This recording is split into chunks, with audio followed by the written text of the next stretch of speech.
Whoa, what's up, guys? Sorry, I didn't have myself on the screen there. Wow, what an absolutely epic show that we had tonight in Riyadh, Saudi Arabia. I want to get my quick thoughts. I'm not going to take phone calls. I'm just going to go real quick here. My wife and I just put the girls to bed. My wife's going to go pick up some dinner. We're going to eat. We're going to watch a movie, chill, go to bed. But real quick, some thoughts, and then we'll talk about this more in the coming days, weeks, as the dust settles. Okay, just some quick, immediate reaction thoughts to this card. Let's start. Let's go right to the main event. Dmitry Bivol wins a majority decision over Artur Beterbiev, claims light heavyweight supremacy. He is now the undisputed light heavyweight champion. He hands Artur Beterbiev his first professional loss right after Beterbiev handed Bivol his first professional loss. All of this taking place within just a handful of months. I want to say it's been like 4 months. And listen, I got to say, I called this one. All right. I don't get all of them right, but go back and watch the preview show where I talk about this fight and go to the Ring Magazine website where you'll see my prediction posted right there on the website in print. You can read it. And I said, and I've said this multiple times actually, that I favored Bivol in this fight, that I thought it'd be another distance fight. It'd be another super close fight. And it would go to the cards, and Bivol would get the nod this time, split decision, majority decision, possibly, and just ends up being a majority decision. And I said that the fight fans would be split. There'd be some people who thought Beterbiev won, but Bivol's going to get the nod, and it's going to set up a rubber match. And boom, here we are. Now I gotta say this: there's a lot of you out there who are going to play Monday morning quarterback, but I've been paying attention. I've been taking receipts, and I've been seeing a lot of you out there. Let's be real. You said Beterbiev this time would not be coming off a layoff. He would not be coming off an injury. He would not have ring rust. He'd be sharper. He'd start quicker, and he would mow Bivol down, wear him down, and get the stoppage win. A lot of you said that. And now you're going to come out in the next few days and say, oh, no. I had Bivol the whole time. That's how it goes. But I remember those posts. I saw them on X. I saw them on Facebook. I saw them on YouTube. A lot of you guys had Beterbiev, and you had him wide in this fight. In fact, you had him by stoppage. Listen, I told you both men were going to raise their game, raise the stakes. And that's what we saw. We saw Beterbiev start quicker, which a lot of you said he would, right? He started quicker, but we saw Bivol stand his ground more, particularly in the later rounds of the fight. Stand his ground. And remember, at the end of the first fight, it was Bivol's face that was kind of marked up, right? Had some wear and tear. In this fight, it's Beterbiev's face that got marked up. Now, in the final round, I think Bivol got cut, but that's at the very end of the fight. There was a little cut on one of his eyes, if I remember correctly. But the damage was on Beterbiev's face. And I got to say, I'm going to tap myself on the back here and pat myself on the back. Called it. Okay, I'll stop talking about my prediction. Let's talk about these two fighters, Bivol, Beterbiev, these two Russians. I tweeted during this fight toward the later rounds. I said, we're watching two of the top 5 martial artists on earth. This is effing awesome. That's exactly what I said. I remember the tweet word for word. And it's so true. I'm not just talking about boxing, guys.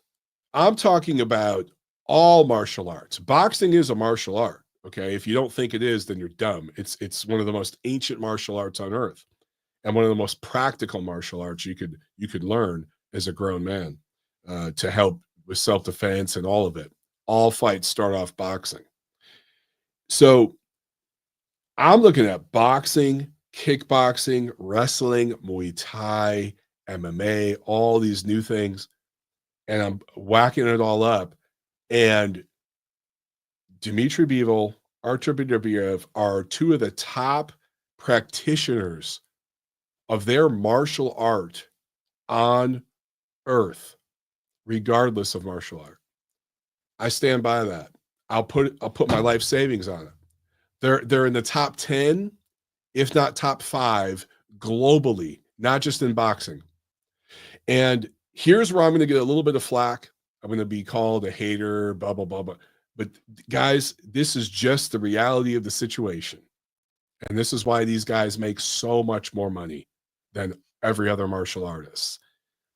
Boxers at the absolute pinnacle of boxing, at the absolute pinnacle, pound for pound, they are different. They are the elite. They are the pinnacle of martial arts. They are. There's no taekwondo, karate champion, judo champion that is doing what we saw these two guys do tonight in Riyadh. It just doesn't exist. It doesn't mean that people in these other martial arts aren't highly skilled and very amazing at what they do, but they're not on the level of what we saw in Riyadh tonight. They're just not. They're just not. Sorry if that offends you, but it's the reality. And it offends you because you know I'm right. That's why it bothers you. Dmitry Bivol, Artur Beterbiev, two of the top 5 pound for pound martial artists on earth. And these guys have shared 24 rounds now. And you can make a legit argument that they've split the rounds down the middle, right? And both of them fought better tonight in certain ways than they did in the first fight. And we got one guy gets the nod in the first fight, the other guy gets the nod in the second fight. It sets up a rubber match. We will very likely get the rubber match later in the year. It could be August, September, October. But basically, these guys are going to fight 3 times in a calendar year. They're going to split 30. The third fight's going to go 12 rounds. So they're going to fight 36 rounds within a year. And they're going to give us the highest level of craft and professionalism and chin and conditioning and accuracy that you get in sports. They're going to give us that 3 times in a calendar year. That's amazing. And it should be celebrated. If you're not excited about this, if you're not like buzzing right now over what you saw tonight, or you're a hater out there just shitting on this card because of politics, then you're crazy. You're crazy. I can't wait to see these two guys fight again. What we saw tonight was the highest level of chess that you see in all of sport, not just martial arts, but sport, period. And there's no teammates. There's no timeout. There's no halftime. None of that. It's just two guys in there doing what they got to do. It's the loneliest place on earth, being in the ring. It truly is. Anyone who's done it before, amateur or pro, whatever level, you know what I'm talking about. It is the loneliest place on earth. And for these two guys to do what they did tonight, it's special, bro. It's special. And they did this headlining a card that had 6 really good fights and 1 walkout fight. Briefly, I'll talk about all that. But $25, this fight card lived up to the hype. We had excitement. We had high-level skill. We had a brutal, grueling opening fight between Buatsi and Smith. And I got that one wrong. There's 2 fights I got wrong tonight. I was like, I think it was 5-2. I got the main event spot on. I got the Kabayel Zhang fights pretty much spot on. But I messed up on the Shiraz Adamas fight. Talk about that in a second. And then the Smith Buatsi fight. I overrated Buatsi and underrated Smith. That fight, let's talk about that briefly. Great fight. That was an open, guys, think about this. That was an opening to a pay-per-view. That was the opening fight to the 7 fights. I know there was one fight before that. That was nothing. This was the first of these 7 big fights, right? And it was a fight of the year candidate.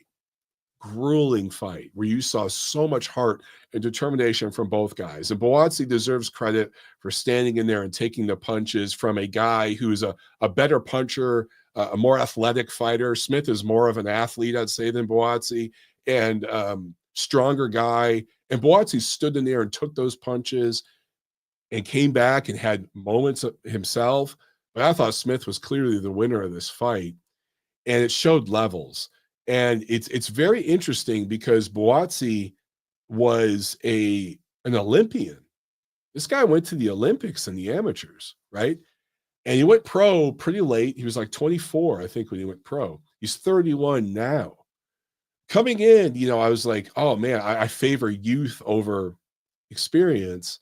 I didn't realize Buatsi was 31. In my mind, I'm like, he's 27, 28. Dude's 31. And he's been moved along so slowly. And I think we saw why tonight. He's a good, crafty fighter, and he can handle himself in there. He's got a good, sturdy chin.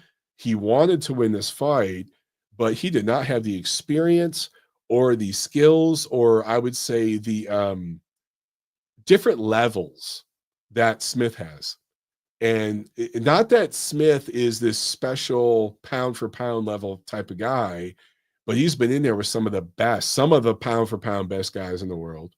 And he had that experience, and he had different levels. Smith went to the body.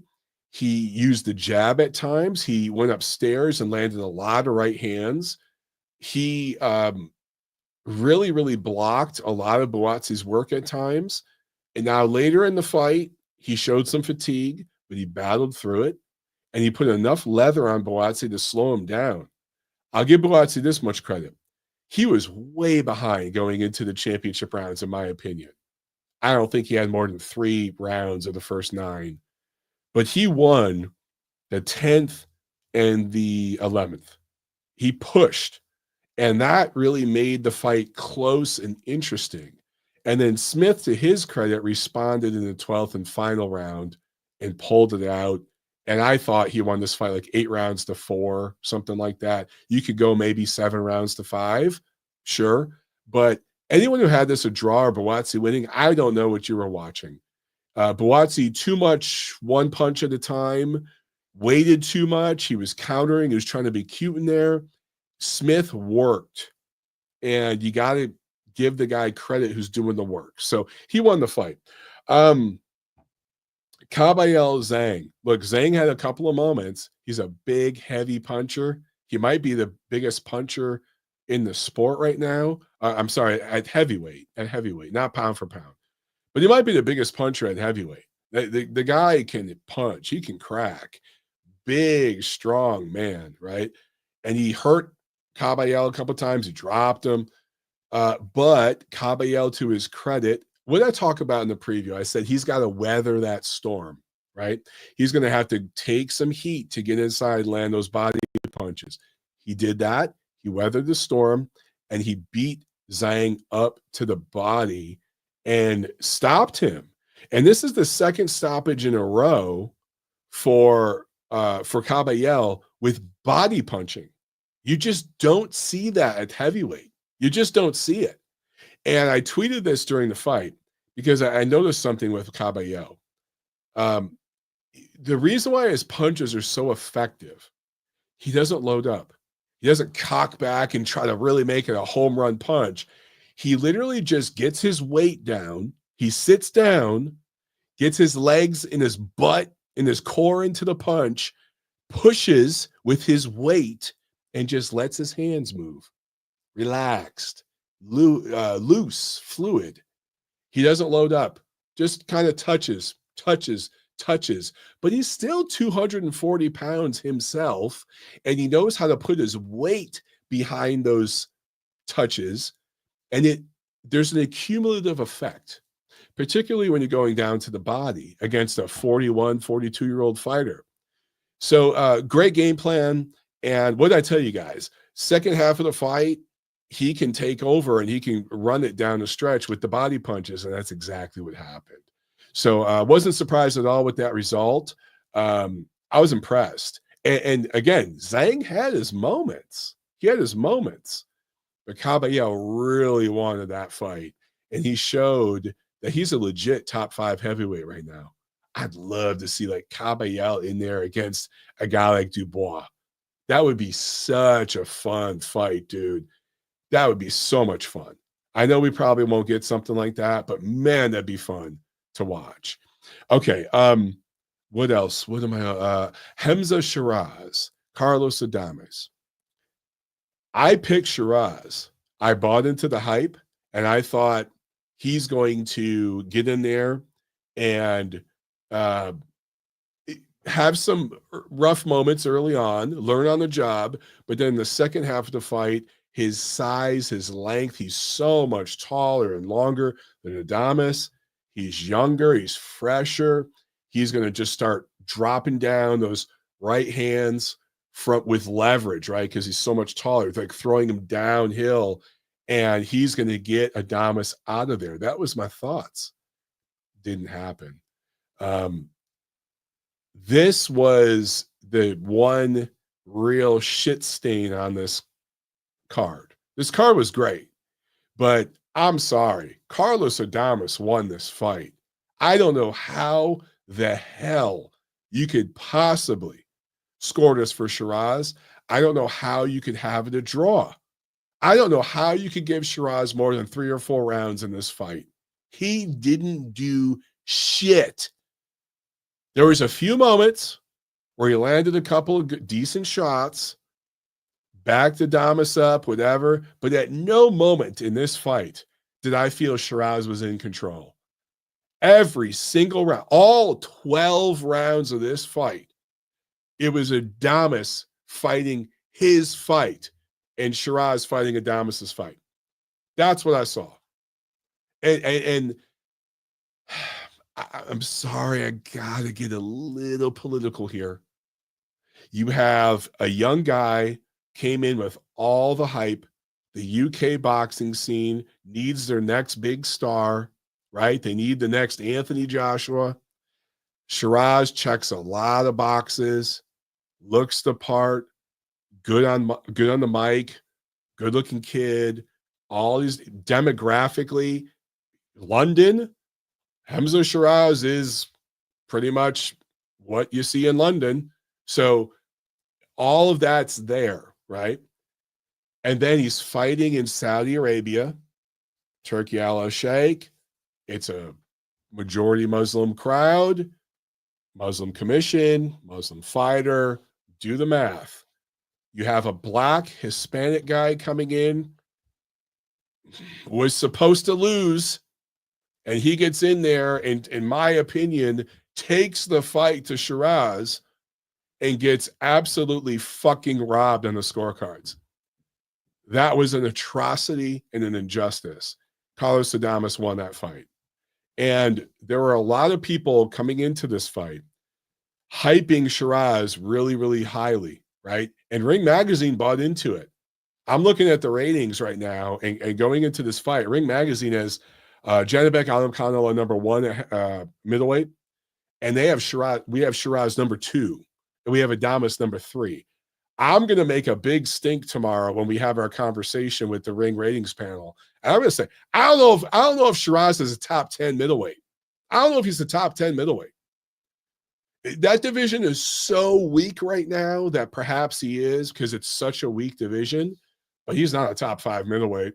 No, Adamas is the second best middleweight in the world. He won that fight. It's Janibek Alimkhanoglu at the very top, and it's Adamas behind him, and then it's the field. So that's what I saw, and I don't care if it ruffles feathers and offends you guys. That's just what I saw in that fight. And look, I picked Shiraz, but I'm telling you, Adamas won that fight. Okay. What else? Parker and Bacole.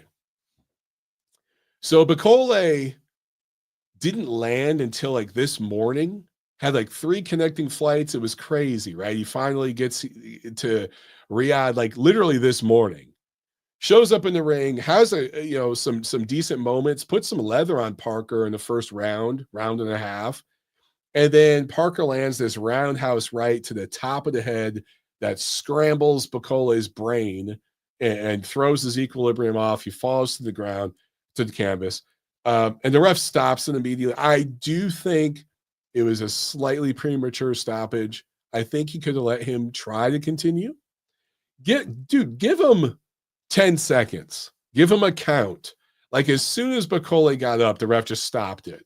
He didn't give him a count. He didn't give him any directions. Like, hey, step forward, step to the side, put your hands up. None of that. Just called the fight off. I thought that was a premature stoppage. A lot of you guys were calling it a British referee stoppage. I'll just leave that out there. We've seen that sort of thing before from those referees. That being said, I think the writing was on the wall, and I think that Parker was going to win this fight by knockout. I said coming in on X that I expected Bacole to be in shape and not absolute peak shape, like fight week ready shape, because he clearly couldn't be. He was, he wasn't deep in camp coming into this fight, but I expected him to be ready to fight, and he looked ready to fight. But I do have to say, he was announced, on Thursday? Was it Thursday, guys? Correct me if I'm wrong. Maybe it was Wednesday, Thursday, where Bacole was announced as the replacement for Dubois. He didn't get there till today, this morning. Yeah, I definitely think that affected him in this fight. He should have got there Thursday night, Friday morning. So I don't know what happened. Maybe there were some issues with the visa or something like that. But I definitely think that affected him. Either way, Joseph Parker has now reeled off, 4 or 5 wins in a row since that loss to Joe Joyce. And most of it was against weak opposition, but he just beat Zhang, and then he just beat Bacole, who was the boogeyman of the division. Yes, it was late notice, and I understand all that, but it was late notice for Parker too. It's not just late notice for Bacole, right? So you got to give Parker credit, man. And now he's got the interim IBF belt. Dubois has the full belt. What I would like to see, what I want Turki Al Sheikh to do, is find a way to get Parker and Dubois in the ring together somewhere in the summer to decide that whole IBF thing. What would be awesome is if it was the co-main to an Alexander Usyk voluntary defense fight.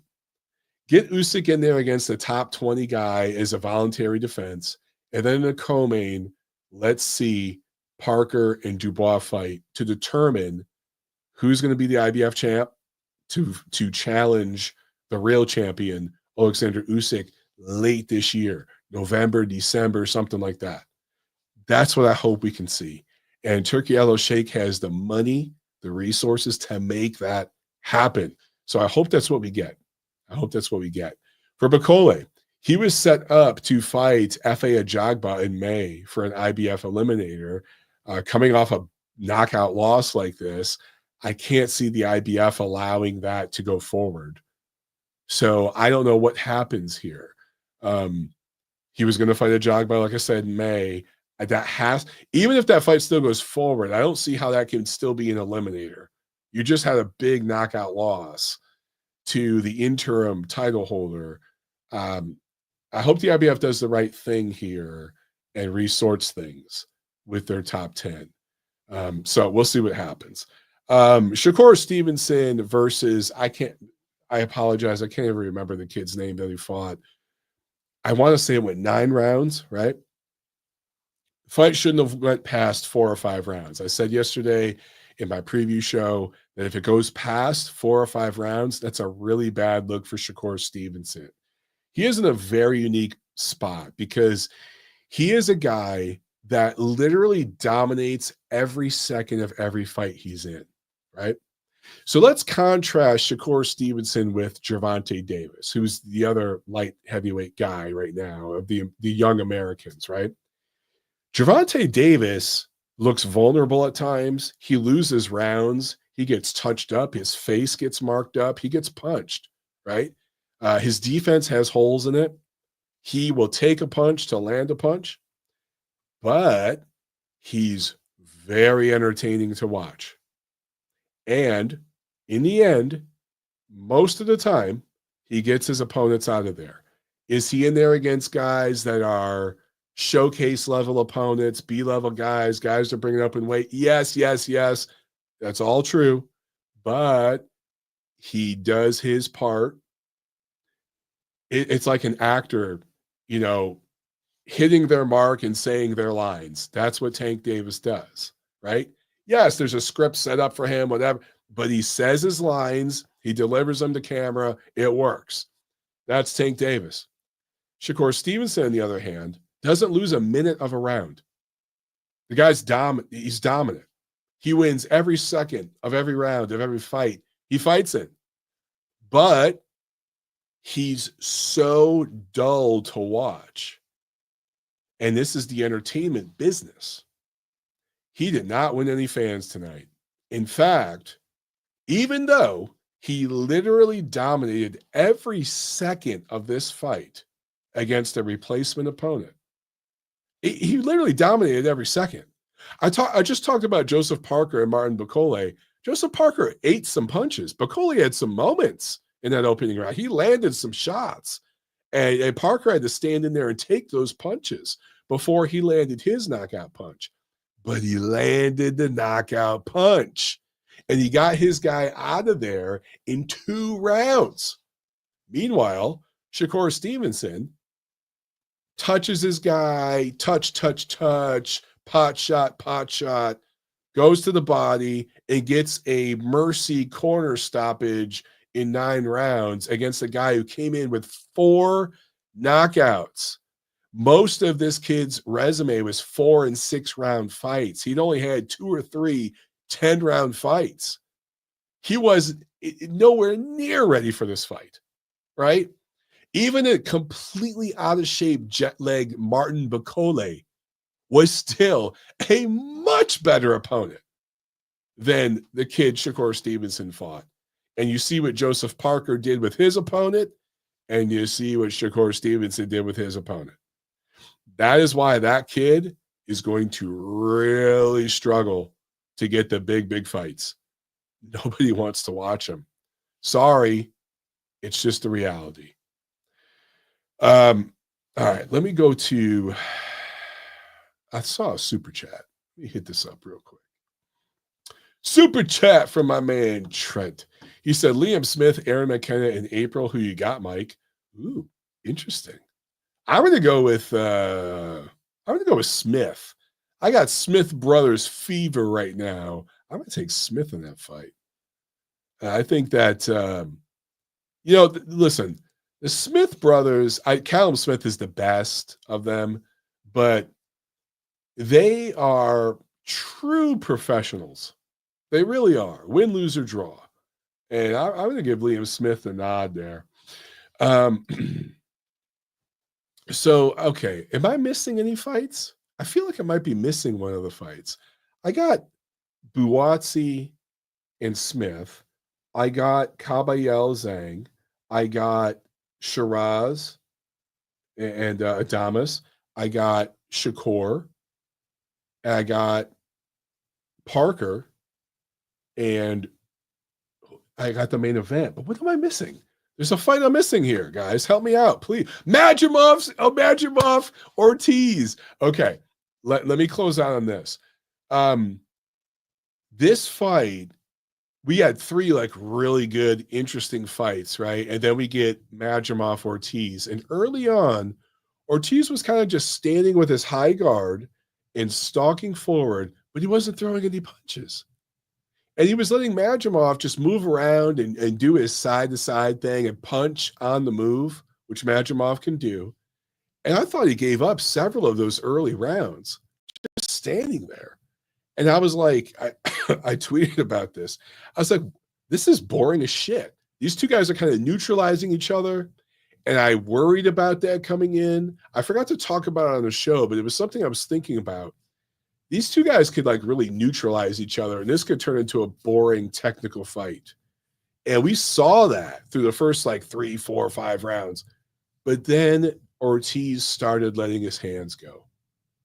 And perhaps this was just part of his game plan, to be patient, to wait, to see what Madrimov was doing, and then start letting his hands go. And once he started doing that, he started to really have success.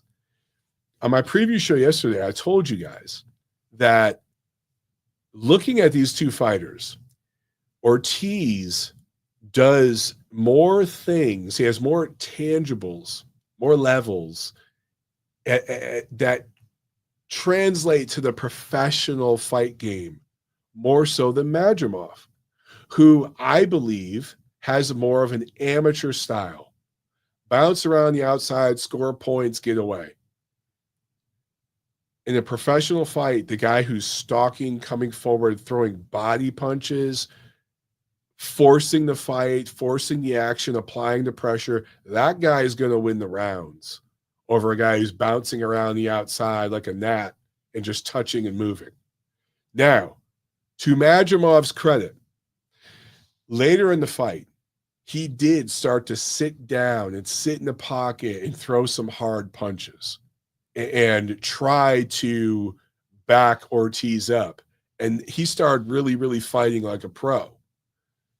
He was doing these roundhouse corkscrew kind of punches. It just wasn't working.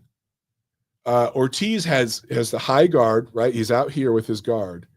And I think in theory, Madrimov was trying to hit the top of the head. Basically what Parker did to Bicole, that's what Madrimov was trying to do, but he wasn't setting those punches up. He was telegraphing them. They were coming from like way back here. You could see him coming a mile away.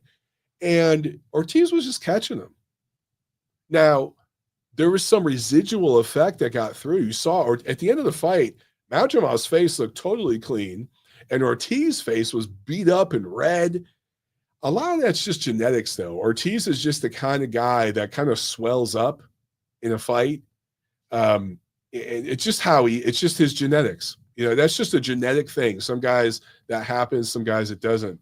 But he just got all marked up and stuff. But I thought Virgil Ortiz clearly won this fight, and I want to give him a lot of credit because he started slow. I thought he was down halfway through the fight, but he started to really pick it up in the middle rounds. And then I thought he controlled a lot of the later rounds. And then when Madrimov started to really make a push in those championship rounds and really sit down and bite down his mouth guard and throw some hard shots, Ortiz withstood that. He responded. Let's give the kid credit. That was a big win. Junior middleweight division, wide open. And I don't know who the top guy is, but unfortunately, we know the PBC guys are not going to fight anybody. You see who Findora is fighting next, right? So just forget about them. They're a non-factor. I think you can make a strong case right now that Virgil Ortiz is the top junior middleweight in the world. You really could. And I say that because I know Terrence Crawford just fought there, but we know he's going to 168 to fight Canelo later this year. So he's not in the division. That division's wide open. And I think you can make a strong case Virgil Ortiz is the top guy there. Okay, so what did we learn tonight? Dmitry Bivol, where do you rate him pound for pound? Well, Usyk's still the top guy. I have Inoue number 2, but Inoue's opposition this year hasn't been spectacular. If he ends up fighting Akhmadiev or something later this year, then that changes. But Bivol's starting to, or I'm sorry, not Bivol. Inoue is starting to kind of slip a little bit because the opposition isn't really there right now. But I'm going to give him a benefit of the doubt because of all of his work. He's number 2. Bivol's number 3. I'm putting Bivol above Terrence Crawford right now. And I know that might ruffle some feathers and be controversial for some people, but I want you guys to think about something. Who did better against Israel Madrimov? Terence Crawford or Virgil Ortiz? Who did better? I think undoubtedly it was Virgil Ortiz. He took more punches than Crawford did, but he landed harder punches and backed Madrimov up more than Crawford did. And when Crawford fought Madrimov, that was his first big step up, his first big test, his first time fighting on the big stage. When Madrimov fought Ortiz, he had those 12 rounds with Crawford that he learned from and got better from. He improved. He looked better in this fight against Ortiz than he looked against Crawford, in my opinion.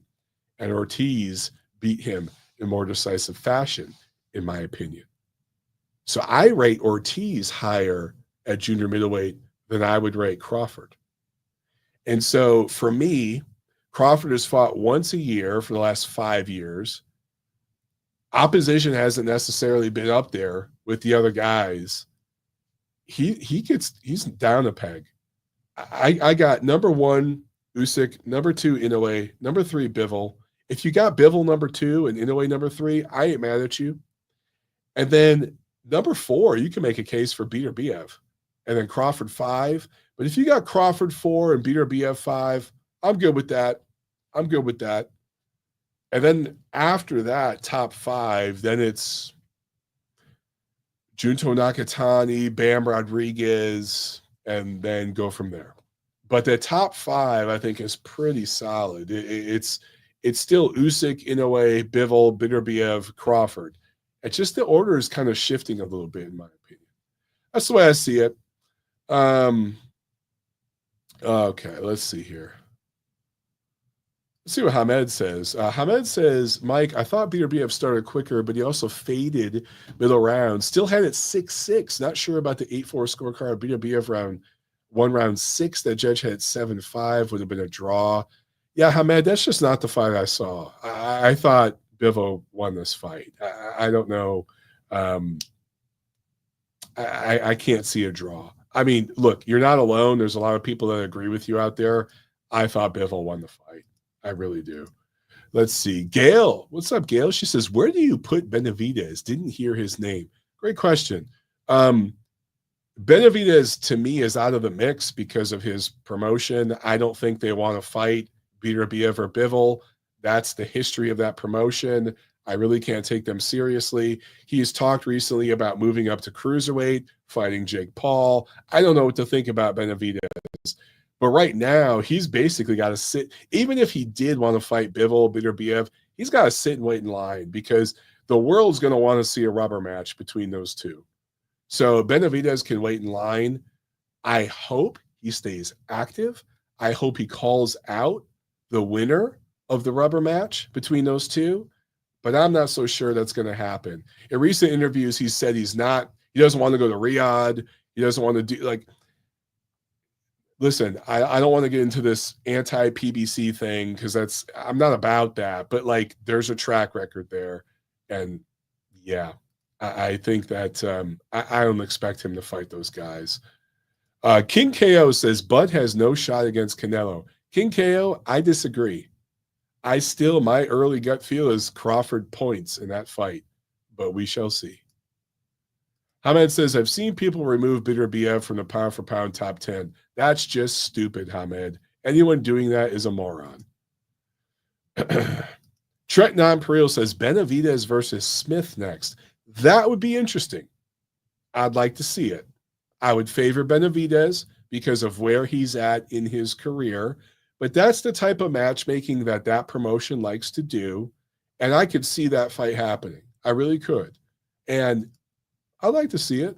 That'd be a good fight. Gail says, that question about Benavidez was in regard to pound for pound, not next opponents. I don't rate Benavidez in the top 10 pound for pound. Maybe you could call him top 20. But my thing, Gail, the whole pound for pound thing, so this is something I argue with my colleagues at Ring a lot about, because my philosophy is, why do I have to rate 10 guys or 15 guys or 20 guys? What if I only see 6 or 7 guys that I consider to be pound for pound? that's so where I'm at, I rate about 6, 7, 8 guys, and that's it. Because I don't see 10 fighters in this sport right now that I would consider worthy of pound for pound credentials. When I think about growing up in the 80s, 90s, even the 2000s, there were 10 there were legit 15 guys that were like pound for pound type of guys, right? It's just not there right now. So outside of the top 5 I mentioned, right? Usyk, Inoue, Bivol, Beterbiev, Crawford. Then the next rung is like Nakatani and who am I forgetting? Bam Rodriguez, of course. If you want to include Canelo right there, I think you're being very generous. I don't think he's there anymore. Okay. But then after that, yeah, I don't know. I know a lot of people want to put Shakur Stevenson, David Benavidez, Gervonta Davis. I just don't see the credentials there. I just don't see it. I don't see pound for pound achievement to put them anywhere near the same stratosphere as guys like Usyk, Crawford, Inoue, etc. I just don't see it. Let's see. See what I see 101 says Benavidez Yard would be a good fight. I'd love to see that. Yeah. Benavidez Yard, Smith Yard, Benavidez Smith. Any of those are good fights. Don't forget about David Morrell. David Morrell versus Yard, Morrell versus Smith. Those are all good fights, man. I'd love to see them. Absolutely. Grant says, if you only fight once a year, you shouldn't be on any pound for pound list. I'm with you. I'm with you, dude. And especially if you're not fighting a pound for pound level guy. And for Crawford, that's what I see right now. So King KO says Bivol and Beterbiev are not pound for pound fighters. They never move through the weight classes. Completely disagree, King KO. To be a pound for pound guy, you don't necessarily have to fight in different weight classes. Sometimes it's more impressive to stay in one weight class and dominate it and clean it out than to bounce around and win a title here, a title there, a title here, a title there, like we see so many fighters these days doing. In fact, I would say it's much more impressive to stay at one weight class and clean it out and become undisputed. If the politics of boxing prevent you from becoming undisputed, you at least clean it out and you beat all the top contenders. That to me is much more impressive than bouncing around and winning titles here or there. That's all politics. And yeah, dude, Bivol and Beterbiev are clearly 2 of the top 5 fighters in the world right now. Clearly. I don't know how you could deny that. I don't know how you could deny that. All right. Mark says, seeing how Parker handled Bacoli, how well do you see Dubois doing? It's a completely different fight. I still want to see it. I want to see Dubois Parker in the spring, summer, like early summer. I see there's really no reason why we shouldn't see that. So I hope we get it because that's a hell of an intriguing fight.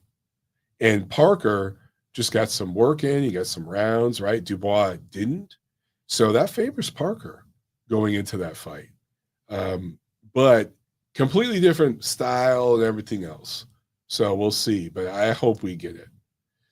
Hamed says the whole weight jumping thing is an American obsession. Stevenson and Gervonta have won titles against B-level and second-tier opponents, in my opinion. Hamed, you're spot on with that. Spot on. I completely agree with you. And that's why I don't rate Stevenson and Davis and some of these other guys, Benavidez, even though Benavidez has fought in 2 weight classes and, you know, beat some guys in both weight classes, just like Stevenson and Gervonta. I don't put them at the same level as Bivol, Beterbiev. I don't see how anyone can. It's all bullshit.